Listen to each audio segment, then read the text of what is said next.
Welcome to my YouTube channel. Hit the like button, share your thoughts, subscribe, and tap the bell icon. The third floor doesn't exist. The emergency light flickered once, then went out completely. For a moment, Megan couldn't see anything except her own reflection, barely visible in the mirrored elevator walls.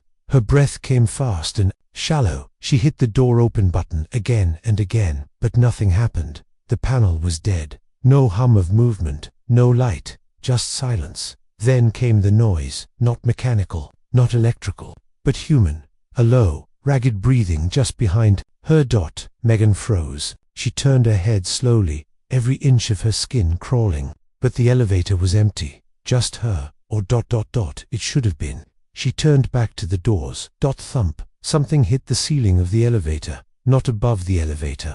The ceiling inside. She staggered back, looking up. The panel above, the one where maintenance workers could enter, was shaking. She stared at it, paralyzed. A slow spreading stain was forming in the center. Dark, wet, like blood, dripping.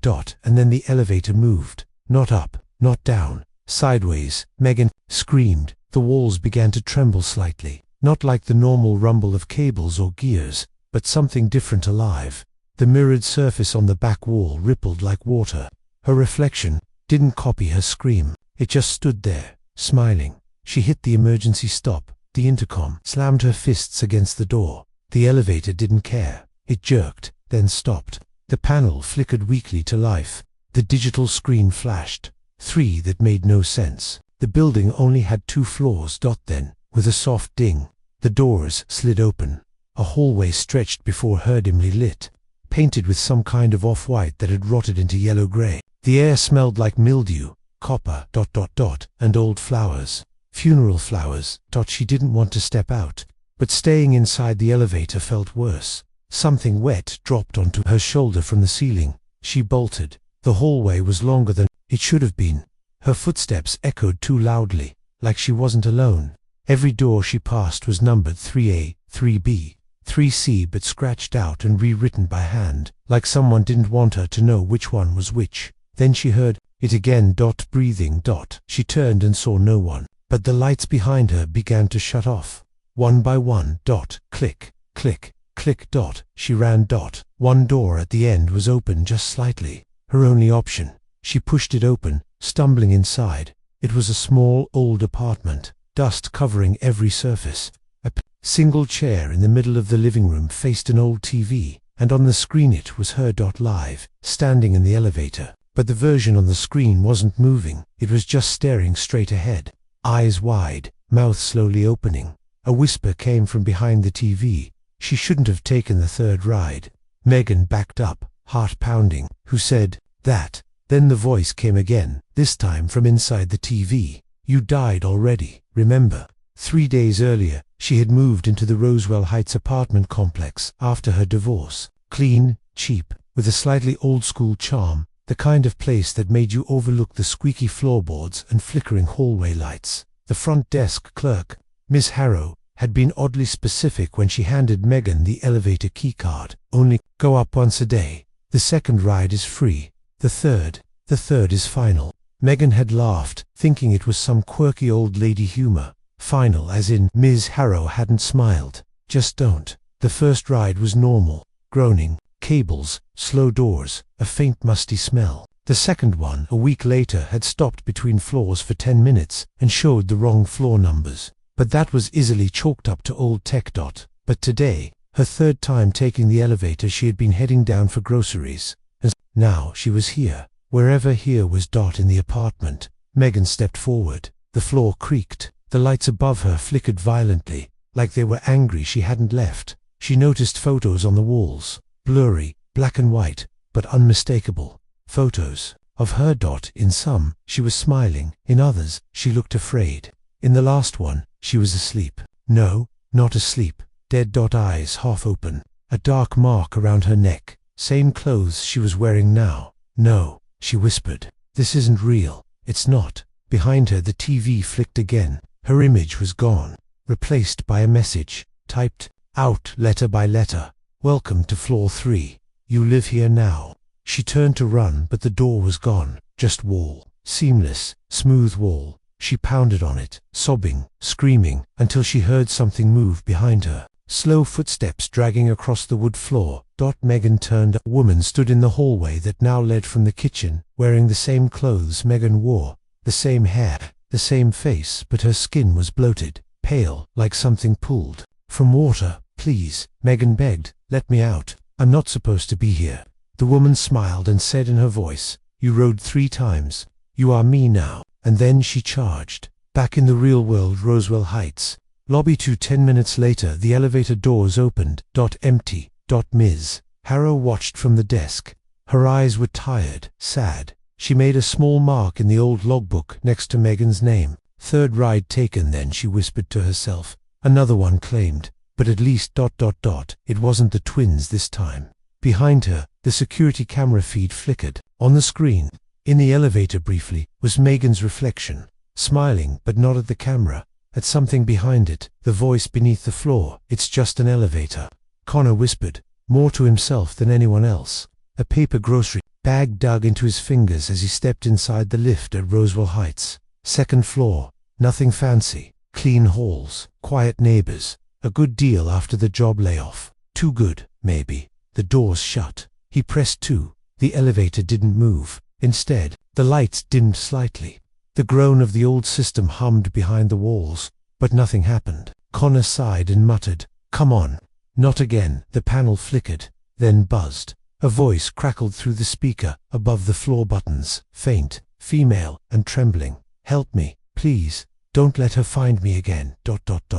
Connor froze. "Hello," he called, staring at the speaker. Silence. Then, "She's under the floor. Don't trust the mirrors. Don't." The speaker died with a hiss of static. Connor's stomach turned to ice. The elevator jolted and began moving. Not up, not down. It shook like something grinding against its will. After an eternal 10 seconds, it stopped. The floor display showed 3. "There is no 3rd floor," Connor said aloud. But the doors opened, and there it was again. The same dim hallway, same rotting walls, same sickly yellow bulbs, swaying above, like something was breathing too close. He looked at the panel. No button for 3. Just 1 and 2. His finger hovered over the door close button. Then he heard it again. That voice, double quotes, "Connor, don't leave me, ... His sister's voice, "Emily." Emily had vanished 5 years ago. She was 22, studying architecture. One night, she left her off-campus apartment, taking the elevator down to meet her ride. She was never seen again. The elevator camera feed went blank for 5 minutes, then came back on. Empty. Connor had been 16 at the time. She was his favorite person in the world. She'd braid his hair, taught him how to play chess, stayed up all night reading ghost stories when he had night terrors. Her disappearance had ruined their family. Now he was hearing her voice, in an elevator, on a floor that didn't exist. "Emily," he whispered. The lights inside the elevator flickered again.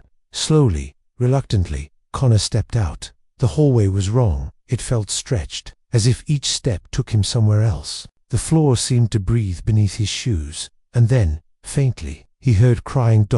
It echoed from behind one of the doors. 3C. He approached, carefully. His hands trembled as he touched the doorknob. It turned on its own.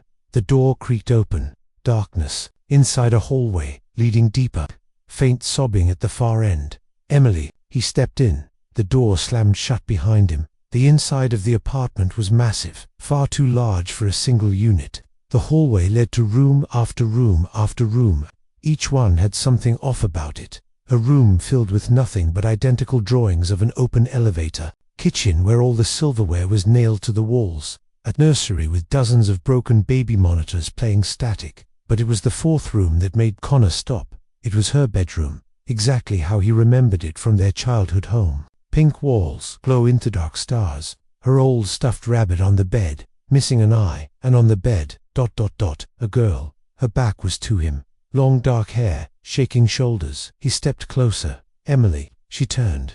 But it wasn't her. The girl's face was blank, not emotionless, but literally blank. No eyes, no nose, no mouth. Connor screamed. The girl tilted her head, and suddenly a mouth ripped open across her face. Too wide, teeth like nails. It whispered with a voice not hers. "She's watching through the mirrors." Every reflection in the room shattered. Connor ran. He bolted back into the hallway, heart in his throat. The apartment twisted, corridors looping in impossible directions. That's when he saw her. At the end of the hall.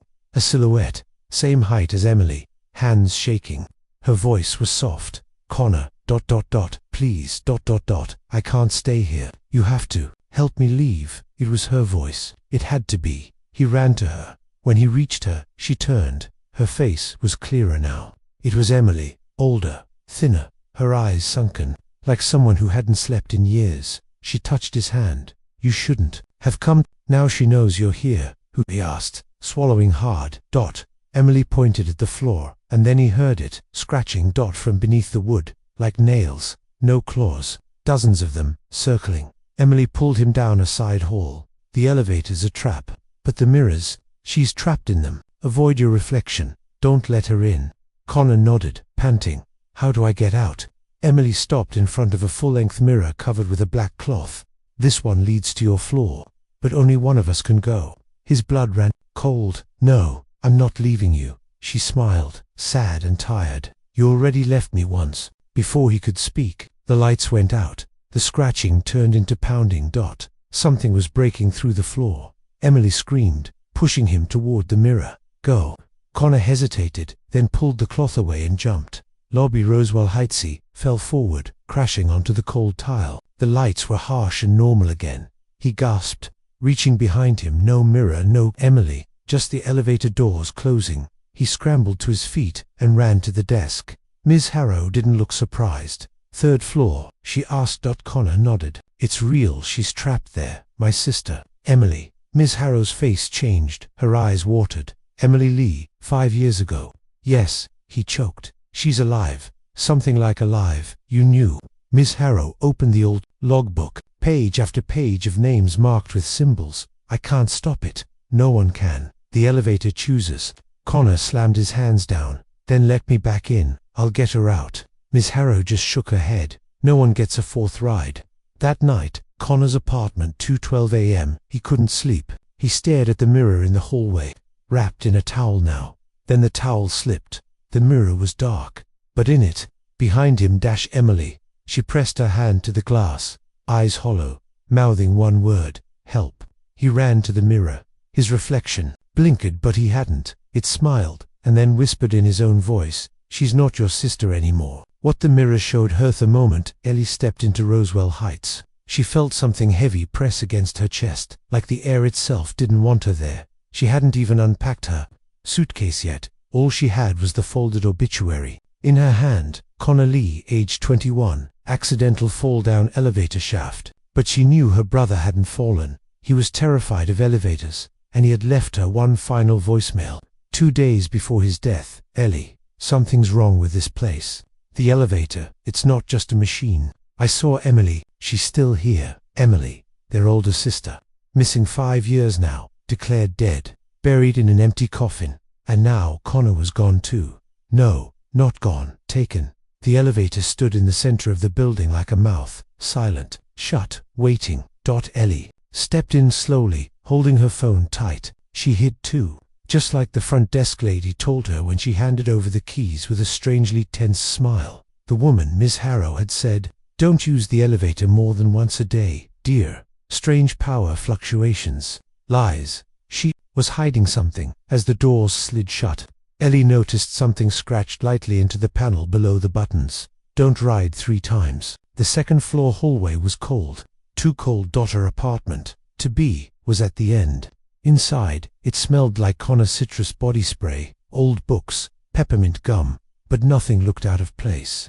His plants were still watered. His laptop was open. On the coffee table, half a glass of water sat on the kitchen counter, dustless, like he'd just stepped out. She sat on the couch, shaking, and opened his laptop. No password. Inside, a folder called Emily. She clicked it. Videos, notes, dozens of screenshots of elevator floor logs, and at the bottom one corrupted file named mirror_room.mp4. She hit play. Static. Then Connor's face. He was whispering, if you're seeing this, Ellie, I'm probably already gone. But Emily is real. She's stuck in the 3rd floor, the one no one talks about. The elevator took me there. It's a trap, a pocket. She said the mirror was the only way out. He paused, shaking. But when I came back, she didn't. I left her there. He started crying. But I still see her. At night, in the reflection. Please don't come looking for me. It'll find you too. The screen glitched and ended. That night, Ellie stayed up reading his notes. Third floor doesn't exist on building plans. Multiple disappearances reported over the years. Same pattern. Residents vanish. Then elevator malfunctions. Then new tenant moves in.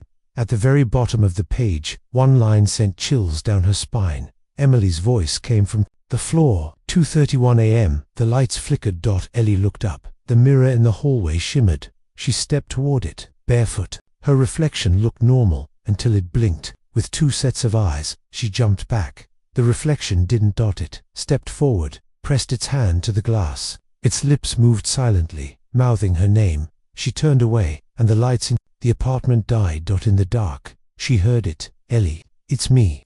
Her blood ran cold. It was Emily's voice. The next morning she marched to the front desk. Ms. Harrow looked up, calm, almost too calm. I want to see the third floor, Ellie said. There is no third floor. The woman replied, not even blinking. I know you're lying. My brother, my sister, they both. Miss Harrow interrupted, voice suddenly sharp. I warned your brother, just like I warned you. But none of you ever listen. Some floors were never meant to be found. Ellie leaned in. Then explain why your building hides floor numbers. Why there's elevator logs filled with missing names. Why your mirrors talk at night. Double quotes. Ms. Harrow went quiet. Her face softened, just a little. Then she whispered, it's not the elevator. It's what was buried under it. Long before this place was built. The elevator just opens the way. The mirrors, they show the ones it didn't finish. That night, Ellie took the ride. She entered the elevator just before midnight. Pressed no buttons. The doors shut. The lights flickered, and the panel flashed. 3 a.m. The elevator jerked downwards. Her heart pounded so hard, she thought it might stop. Then, the doors opened. The hallway looked exactly like it did in Connor's video. Endless dim numbered rooms.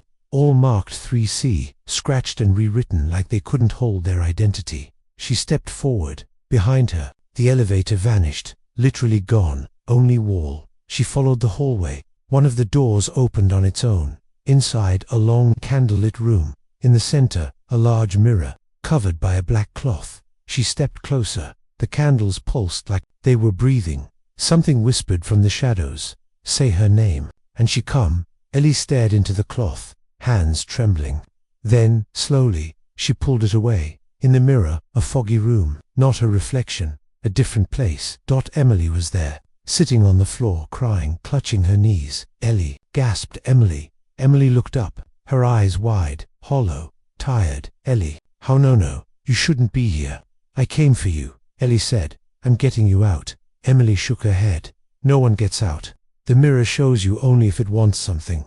And once it sees your face, a loud screech echoed behind Ellie. She turned. Something was crawling from the walls. Long arms, no face, skin like stretched wax. It moved like it had too many joints. Emily screamed from the mirror. Don't look into its eyes. Run. But the thing had no eyes, only teeth. Ellie ran. The hallway shifted behind her, stretching. She reached for door handles that vanished, windows that led into walls. She stumbled through an open door and fell into darkness. When she landed, it was silent, too silent. Then whispers, dozens all around her. Help me. She left me here. Double quotes. He promised I could go. Don't trust the reflection.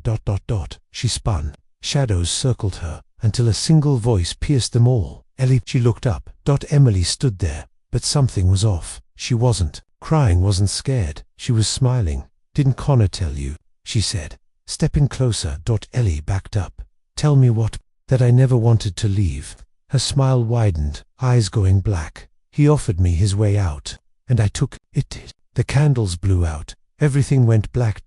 Back in the apartment. 3:13 a.m. Ellie woke in her bed, soaked in sweat. The lights were on. The hallway was quiet. She sat up, breathing hard. Was it a dream? Then she saw it. The mirror across the room. It wasn't her reflection. It was Emily. Staring, smiling. She pressed her hand to the glass and mouthed the words, your turn now. The technician who wasn't The building's power flickered just before dawn. Ms. Harrow stood in the lobby of Roswell Heights, staring at the elevator. It groaned once deep and low like something alive had just turned over in its sleep. She clutched the old logbook to her chest and whispered, "It's waking up again." At 7:46 a.m., a white service van pulled into the lot. No branding, no license plate, just a single figure stepped out, tall, pale, mid-30s, wearing a faded grey uniform with no company name. He carried a hard-sided black case and a clipboard. He entered the lobby. "Morning," he said, flashing a plastic ID too quickly for Ms. Harrow to read. "I'm the mirror technician. Building management filed a complaint." She frowned. "No one called anyone." He smiled gently. "You didn't, but the building did." She stiffened. "Room to be," he said, already walking toward the elevator. Ellie hadn't slept. She sat on the couch with the lights on, every mirror covered with blankets and towels. Her phone kept flickering videos she hadn't recorded, photos that distorted whenever she looked too long. One kept showing up in her gallery, a black and white image of the Roswell elevator. With a little girl standing inside, head tilted, bleeding from the eyes. The timestamp on the photo. Tomorrow. She threw the phone down and went to pour coffee, but froze when the knock came. 3 soft taps. She approached the door slowly, peeking. Through the peephole, a man in grey holding tools. He smiled, as if he could see her looking. Ellie opened it an inch, chain still on. "Can I help you?" "Mirrors," he said. "Routine inspection."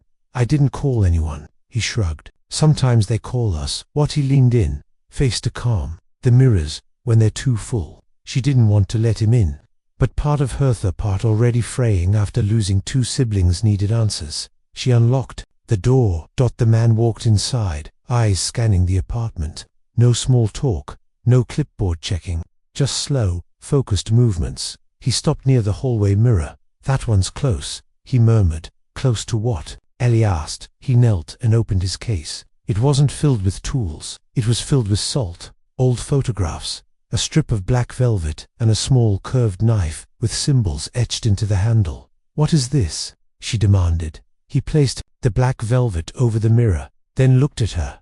"I need you to listen very carefully, Ellie Lee. I know who you are, and I know what's trying to come through. The thing pretending to be your sister, it's not Emily anymore." Her blood went cold. "How do you know her name?" He didn't answer. Instead, he reached into his coat and pulled out a faded photo. 3 children, 2 girls, 1 boy, standing in front of the Roswell elevator. The oldest girl looked just like Emily. The boy, Connor, the third. "A stranger." "That's not me," Ellie said. The man's eyes darkened. "That photo was taken in 1993. This building has been recycling the same souls since before you were born." She backed away. "Who are you?" "I'm not here to hurt you," he said, placing the salt in a perfect circle on the floor. "I'm here to bind the reflection. If I'm fast enough, I can trap her between dimensions." "Her, you mean, Emily?" He nodded once. "No," Ellie said. "I won't let you hurt her." "You don't understand," he snapped, eyes fierce now. "You think you've been seeing your sister, but that's not who's in the mirror anymore. That thing used her, fed on her, until only her shape remained." He paused. "And now, it wants you." The mirror pulsed. Yes, pulsed. Like a heartbeat behind the glass. Ellie turned. The towel over the bathroom mirror had fallen off, and in the reflection was Emily, crying, reaching out. "Don't let him hurt me," she sobbed. "Ellie, please." "I'm still in here," the technician shouted. "Don't listen. It lies in voices you love." But Ellie took a step closer. "Look at me, Ellie," the reflection pleaded. The technician grabbed her wrist. "If you look too long, too late." Ellie stared.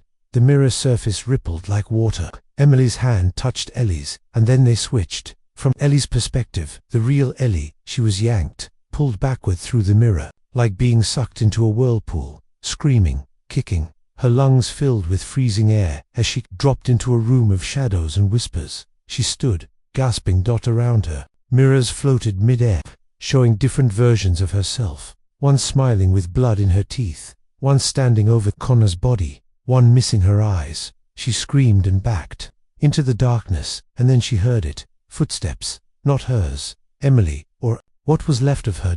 Back in the apartment, the mirror glowed softly. The Ellie standing there turned to the technician, but her smile was wrong. Too wide. You were too late," she whispered. He drew the knife, stepping forward. "I'll bind you to the salt. I don't care what face you wear." But she laughed, and her eyes turned black. The salt ring ignited, flames leaping up in a circle. The knife melted in his hand. She stepped outside the ring. "You're not the first to try," she said softly, "and you won't be the last." Then she whispered his real name, the one he hadn't told anyone. His knees buckled. He looked up in horror. How do you know that?" She grinned. "I remember every face I've ever worn." He tried to crawl toward the elevator, the one place she couldn't fully control, but the floor stretched away from him, expanding like a rubber sheet. The apartment warped. The lights exploded one by one, and then silence, except for the soft ding of the elevator arriving. The technician turned, gasping.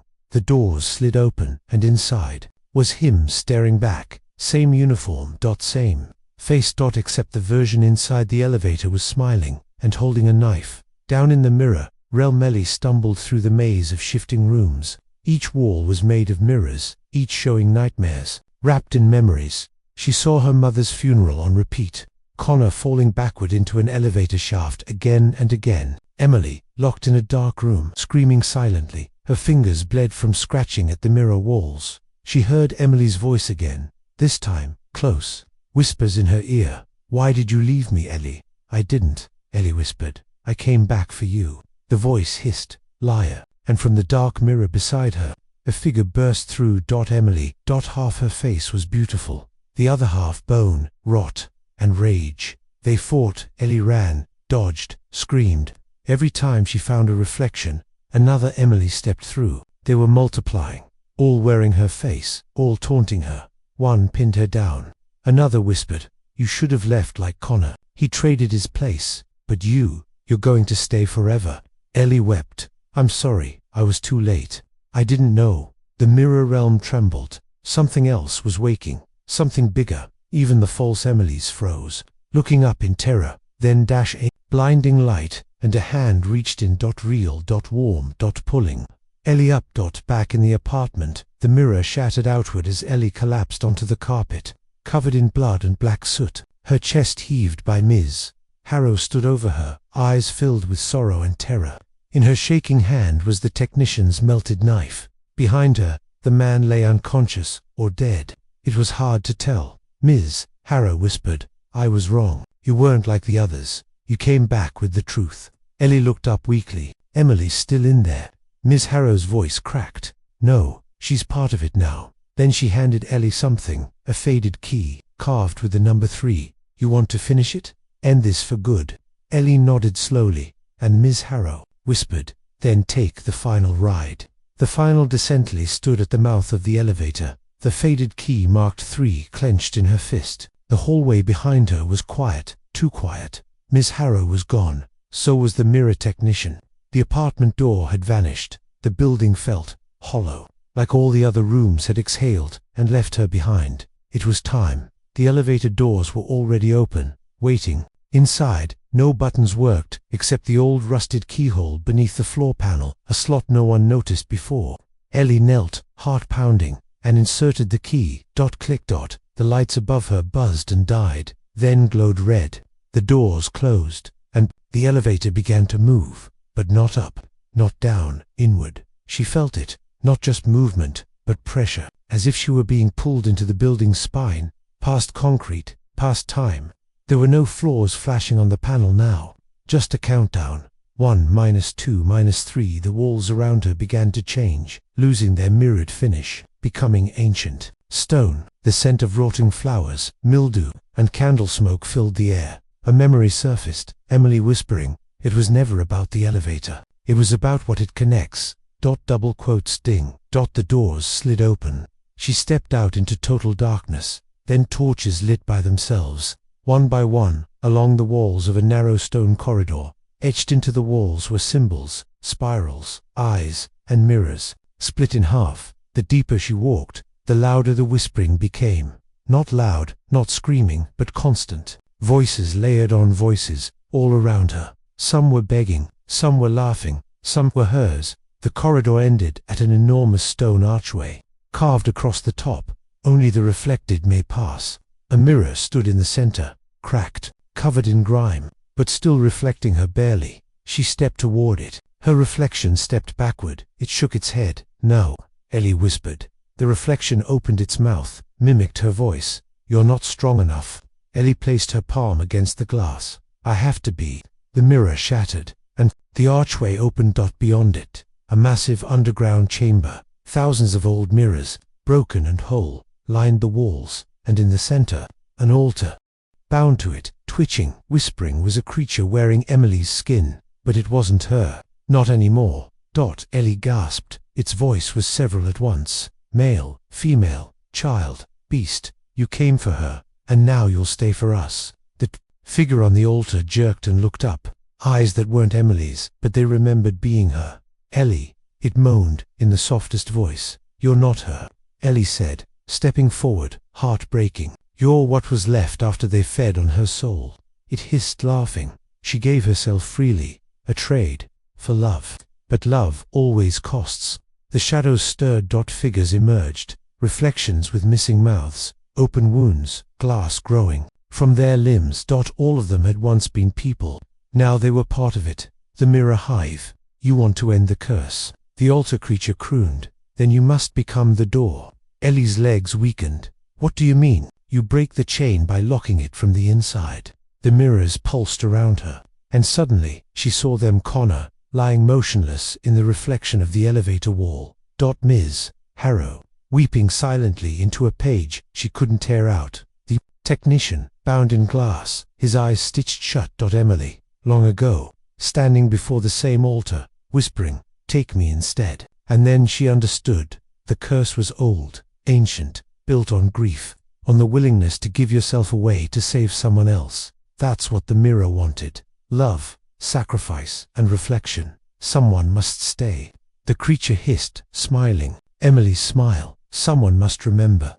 Ellie dropped to her knees. She could feel the truth clawing into her chest. If she stayed, if she let herself become part of it, she could lock the door, seal the mirrors, stop it from pulling more people through. Her voice shook. "And what happens to everyone else?" "They forget," it replied. "Everyone always forgets." She looked up. "No," she whispered. "Not this time." From her pocket, she pulled out Connor's voice recorder. She hit record, and she began to speak.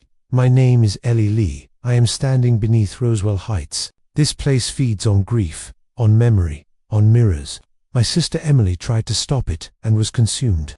My brother Connor tried to find her, and was tricked. I am here to end it." The creature howled. Mirrors cracked. She kept going. "I give myself, not out of grief, not to be remembered, but to remember, so no one else is taken." Then she opened her arms. The mirror behind the altar flared with white light, and it swallowed her whole. Above Roswell Heights, the next morning the building stood silent, peaceful. In the lobby, Ms. Harrow sat alone, looking at the elevator. She sensed it. The hunger was gone.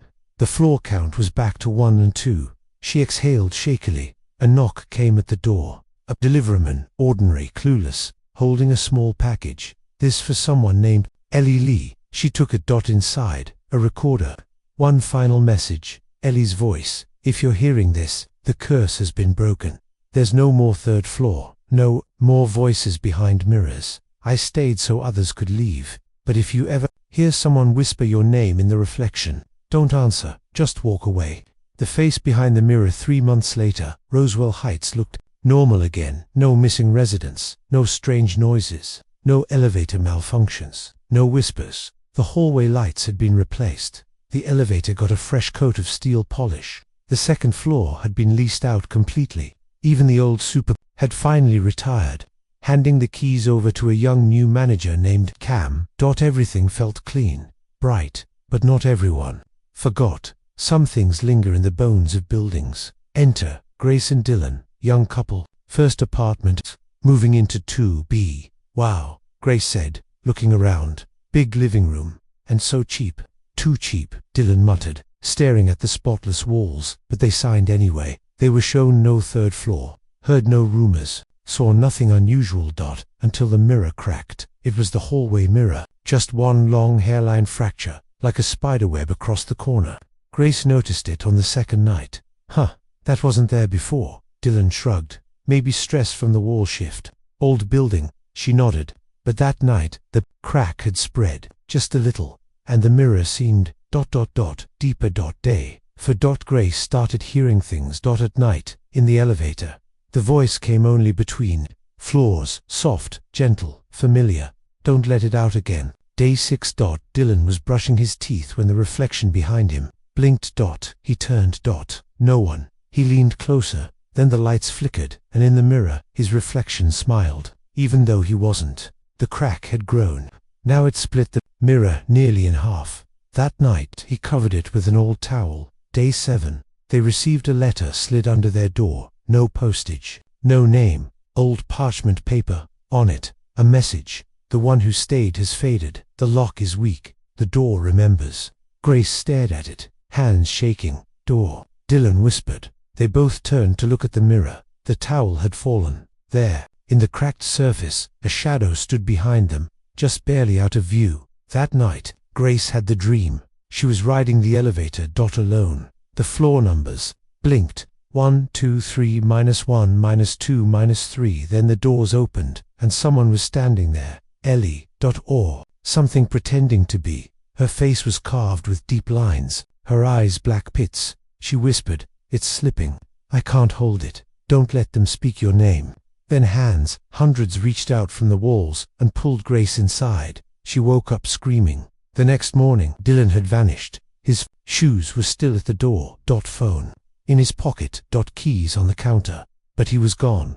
Grace ran to the manager. Cam blinked. "You sure you moved in with someone?" She stared at him. "What? There's only one name on your lease." Cam turned his monitor to show her. Grace Holloway. No co-tenant. No mention of Dylan. No emergency contact. In apartment to be. The mirror was fully shattered now, but the glass still reflected. Not the room. A hallway. A dark one, with the number 3C scratched on every door, and in the center, Dylan. He looked right at her. His hand hit the glass. "Grace, don't listen to her." And then a voice behind her. "Would you trade for him?" She turned. Ellie. Or what was left. Her body was flickering. She looked like static wrapped in skin. "Would you give me your place?" The thing rasped. "So he can walk free." Grace cried. "What are you?" "I was the lock," Ellie said. "Now I am the key." The voice changed. Deeper, older, inhuman. "Every soul is a stone, and the mirror is the lake." The mirror pulsed. Grace reached for it. Fingertips met the glass. Dylan's hand reached back, and then she saw it. The truth. The mirror never trapped people. It copied them, reflected them perfectly, learned their faces, their choices, their thoughts. And once the copy was complete, the original was no longer needed. They didn't die. They were ... consumed. Used to feed the mirror. And every time someone made a trade, chose love, grief, guilt, the mirror fed again. Ellie hadn't saved the building. She had only delayed it. Grace recoiled. "No," she said. "I'm not giving you anything." Ellie's voice dropped to a whisper. Then the door opens again, and with a sound like a scream cut in half, the mirror exploded. Glass tore into the walls. The floor groaned and the elevator in the hall inged. The display read, 3. 1 week. La Terrassol Heights was on the market again. Mysterious explosion in one unit ruled a gas leak. The tenant, Grace Holloway, was never found. New management, new paint, new elevator panel, only 1 and 2 visible. The mirror in the hallway was replaced. It was flawless, except, every so often, tenants say it shows a third reflection, not theirs, not someone behind them, but someone beneath them, like they're looking down into a pool. And sometimes it blinks. Final message: some buildings breathe, some remember, and some wait. Roswell Heights no longer shows the 3rd floor, but that doesn't mean it's gone. If your mirror ever cracks without reason, don't look, don't speak your name, and whatever you do, don't answer the elevator when it dings by itself. The end.